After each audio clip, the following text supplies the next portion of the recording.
छोटे छोटे देशों को अपनी अकड़ दिखाने वाले जिनपिंग का चीन कोरोना के आगे पूरी तरह से सरेंडर करता नजर आ रहा है। लेकिन हिंदुस्तान की तैयारी जबरदस्त है। न सिर्फ सरकार सतर्क है बल्कि वैक्सीन के फ्रंट पर एक से एक हथियार तैयार हैं और अब इसमें नेजल वैक्सीन का नाम भी जुड़ गया है। भारत बायोटेक की नेजल वैक्सीन को भारत सरकार ने मंजूरी दे दी है। इसे इंट्रा नेजल कोविड वैक्सीन भी कहा जाता है। सबसे बड़ी बात यह है कि यह वैक्सीन सुई की बजाय यह भारत बायोटेक की नेजल वैक्सीन जिसको मंजूरी दी गई है और यह वैक्सीन जिसे इंट्रा नेजल कोविड वैक्सीन भी कहा जाता है। सबसे बड़ी बात यह है कि यह वैक्सीन सुई के बजाय सीधे नाक में ड्रॉप के जरिए डाली जाएगी। यह बिना सुई से दी जाने वाली पहली कोविड वैक्सीन है। नेजल वैक्सीन का इस्तेमाल बूस्टर डोज की तरह होगा। हालांकि यह फ्री नहीं मिलेगी, यह भी सरकार ने क्लियर किया है। सबसे पहले इसे प्राइवेट अस्पतालों में उपलब्ध कराया जाएगा और इसे आज से ही कोरोना वैक्सीनेशन प्रोग्राम में शामिल कर लिया गया है। बहुत जल्द इसके बारे में कोविन ऐप पर जानकारी दी जाएगी। आप समझिए कि नेजल वैक्सीन के फायदे क्या क्या है। पहली बात यह कि इंजेक्शन से डरने वालों के लिए यह नेजल वैक्सीन बहुत बड़ी राहत है। मतलब ना सुई, ना चुभन, ना कोई दर्द, ये सारे टेंशन अब इस नेजल वैक्सीन के जरिए खत्म हो जाएंगे। अच्छी बात यह है कि इससे बच्चों का टीकाकरण आसान हो जाएगा क्योंकि इसे आसानी से नाक में ड्रॉप के जरिए डाल दिया जाएगा। सांस से संक्रमण का खतरा भी घट जाएगा। बड़ी बात यह है कि इसके जरिए वैक्सीन का वेस्टेज भी काफी हद तक कम हो जाएगा। एक जरूरी पॉइंट यह भी है कि नेजल वैक्सीन देने के लिए हेल्थ वर्कर्स को अलग से ट्रेनिंग देने की कोई जरूरत नहीं होगी। इससे मेडिकल इंफ्रास्ट्रक्चर पर बोझ भी कम होगा और एक्सपर्ट्स के मुताबिक इससे साइड इफेक्ट का खतरा भी कम रहेगा। अब आपको एक ग्राफिक्स के जरिए बताते हैं कि यह वैक्सीन किसी की बॉडी पर कैसे काम करेगी और कोरोना के खिलाफ कैसे सुरक्षा कवच बनेगी। हम जैसा कि आपको बता रहे हैं कि इसके ड्रॉप्स नाक के जरिए शरीर के अंदर जाएंगे क्योंकि कोरोना वायरस समेत कई छोटे वायरस नाक के अंदर मौजूद म्यूकोसा के जरिए शरीर में जाते हैं।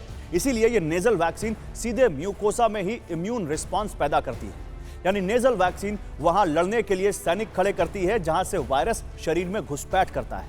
शरीर में जाते ही यह कोरोना के इन्फेक्शन और ट्रांसमिशन दोनों को ब्लॉक करती है।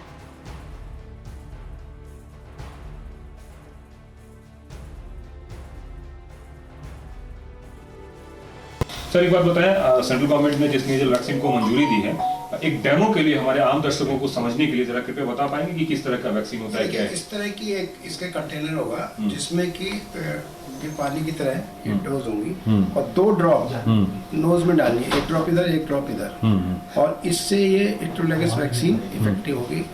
जैसे मैं अभी डालकर दिखाऊंगा, ये आप देखिएगा जैसे ये है, तो आपने ये डाला, ये नॉर्मल नेजल ड्रॉप है, 1 ड्रॉप गया और 1 ड्रॉप ये गया। तो ये हमारी नॉर्मल नेजल ड्रॉप्स हैं जो कि नाक बंद करने के लिए होती है। और इसी तरह से 2 ड्रॉप ये ड्रॉप्स का कंटेनर होगा जो हमारी इंट्रोलेगस वैक्सीन इन्फोवैक है और ये उसके लिए इम्यूनिटी के लिए काफी होगा। अब आप समझ सकते हैं कि इसमें इंजेक्शन नहीं लग रहा है तो और ये नेजल में डाल रहे हैं तो लोकल इम्यूनिटी पैदा करेगी, आईजीए एंटीबॉडीज पैदा करेगी, तो लोकली कंट्रोल करने से ये ट्रांसमिशन भी कम होगा। तो हो सकता है इसके कारण ही पैंडेमिक भी खत्म हो जाए क्योंकि एसिम्प्टोमेटिक पेशेंट्स में और जब भी ये डाली जाएगी तो क्योंकि यहीं से ही इन्फेक्शन नीचे जाता है, तो उससे क्या होगा, पैंडेमिक भी खत्म हो सकता है और जिसको डाली जा रही है उसको भी इम्यूनिटी आएगी। मतलब 2 जगह से इन्फेक्शन स्प्रेड होता है, एक नाक से एक मुंह से। ऐसे में एक एरिया को अगर आप ब्लॉक कर देते हैं तो इस बात की उम्मीद हम जाहिर कर सकते हैं कि आने वाले दिनों में पैंडेमिक इससे खत्म हो सकता है। बिल्कुल। तो नेजल भी जाएगी और उसके बाद वो नीचे नेजल के साथ ओरल कैविटी में भी जाती है। जब भी आप पानी अगर नाक से डालेंगे तो इधर जाता है। तो इसलिए ये नेजल और ओरल कैविटी में लोकल इम्यूनिटी पैदा करेगी और सिस्टमिक इम्यूनिटी भी पैदा करेगी। तो पहली बात तो इंट्रामस्कुलर और नेजल की बराबर एफिकेसी होगी, ऐसा मुझे लगता है। दूसरा कितने दिन रहेगी, तो वो बूस्टर डोज की तरह हम यूज कर रहे हैं तो वही 6 से 9 महीने तो रहनी ही है।